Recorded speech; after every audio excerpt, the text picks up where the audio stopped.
ಸಿದ್ದರಾಮಯ್ಯನವರು ಬದಲಾವಣೆ ಆಗ್ತದೆ ಏನು ಅನ್ನೋದು? ಈಗ ಆಲ್ರೆಡಿ ರಾಜ್ಯದ ಮುಖ್ಯಮಂತ್ರಿಗಳಂತ ಸಿದ್ದರಾಮಯ್ಯ ಸಾಹೇಬರು ಕೂಡ ಸ್ಪಷ್ಟೀಕರಣ ಕೊಟ್ಟಿದ್ದಾರೆ. ನಾನೇ 5 ವರ್ಷಗಳ ಕಾಲ ಮುಂದುವರಿತೀನಿ ಮಾತನ್ನು ಕೂಡ ಅವರು ಹೇಳಿದ್ದಾರೆ. ಇದ್ರ ಬಗ್ಗೆ ಪಕ್ಷದ ಹೈಕಮಾಂಡು ಕೂಡ ಒಂದು ತೀರ್ಮಾನ ತೆಗೆದುಕೊಳ್ಳೋಕ್ಕೆ ಅವರು ಕೂಡ ತಯಾರಿದ್ದಾರೆ. ಇದೇ 20ನೇ ತಾರೀಕು ರಾಹುಲ್ ಗಾಂಧಿಯವರು ಕೂಡ ಕರ್ನಾಟಕ ರಾಜ್ಯಕ್ಕೆ ಬರ್ತಿರ್ತಕ್ಕಂಥದ್ದು.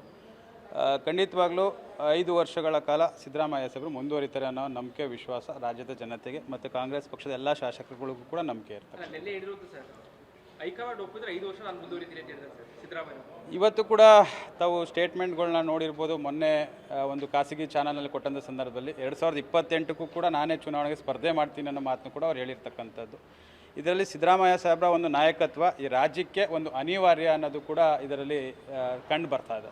ಸರ್, ಈಗ ಜಾರಕಿಹೊಳಿ ಅವರು ಕೂಡ CM ಆಗಬೇಕು ಅನ್ನುವಂಥದ್ದು ಇಲ್ಲ, ತಮ್ಮೆಲ್ಲರಿಗೂ ಕೂಡ ಗೊತ್ತಿರೋ ಹಾಗೆ ವಾಲ್ಮೀಕಿ ಸಮೂಹದಲ್ಲಿ ವಿಶೇಷವಾದಂಥ ನಾಯಕರು ಯಾರ್ಯಾರು ಮುಖ್ಯಮಂತ್ರಿಗಳಿಗೆ ಅರ್ಹತೆ ಇರ್ತಕ್ಕಂಥವ್ರು ಯಾರ್ಯಾರು ಇದ್ದಾರೆ ಅದರಲ್ಲಿ ನಾಯಕ ಸಮಾಜದಲ್ಲಿ ಅದು ಸತೀಶ್ ಜಾರಕಿಹೊಳಿ ಸಾಹೇಬರು ಅನ್ನೋದು ಕೂಡ ಇದರಲ್ಲಿ ಸಮುದಾಯ ವಿಚಾರದಲ್ಲಿ ಇರ್ಬೋದು. ಬುದ್ಧ ಬಸವ ಅಂಬೇಡ್ಕರ್ ಅವರ ತತ್ವ ಸಿದ್ಧಾಂತಗಳನ್ನ ಇಟ್ಕೊಂಡು ರಾಜ್ಯದಲ್ಲಿ ಅವರು ಒಂದು ಪ್ರವಾಸವನ್ನು ಮಾಡ್ತಿದ್ದಾರೆ. ಮುಂದೆ ಈ ಸಮುದಾಯದಲ್ಲಿ ಅವಕಾಶ ಸಿಕ್ಕೋದು ಅದು ಜಾರಕಿಹೊಳಿ ಸಾಹೇಬ್ರಿಗೂ ಅಂತ ಈ ಸಂದರ್ಭದಲ್ಲಿ ಹೇಳಕ್ಕೆ ಇಷ್ಟಪಡ್ತೀನಿ. ಯಾಕಂದರೆ ಮೊನ್ನೆ ಹೇಳ್ತಾ ಇದ್ದಿದ್ದು ಮುಂದಿನ ನಾಯಕತ್ವ ಅನ್ನುವಂಥದ್ದು ಜಾರಕಿಹೊಳಿ ಅವ್ರಿಗೆ ಅಲ್ಲ, ಸಿದ್ದರಾಮಯ್ಯ ಸಾಹೇಬ್ರ ಏನು ಹಿಂದುಳಿದ ವರ್ಗಗಳ ಒಂದು ಆಸಕ್ತಿಯನ್ನು ಇಟ್ಕೊಂಡಿದ್ರು, ಆ ಆಸಕ್ತಿಯನ್ನು ಜಾರಕಿಹೊಳಿ ಸಾಹೇಬ್ರು ಇಟ್ಕೊಂಡಿರ್ತಕ್ಕಂಥದ್ದು. ಆ ಸಮುದಾಯದಲ್ಲಿ ಯಾರಿಗಾರು ಈ ಮುಖ್ಯಮಂತ್ರಿಗಳಿಗೆ ಅವಕಾಶ ಇದೆ ಅದು ಸತೀಶ್ ಜಾರಕಿಹೊಳಿ ಸಾಹೇಬ್ರಿಗೆ ಅಂತ ಅವ್ರು ಹೇಳಿರ್ತಕ್ಕಂಥದ್ದು.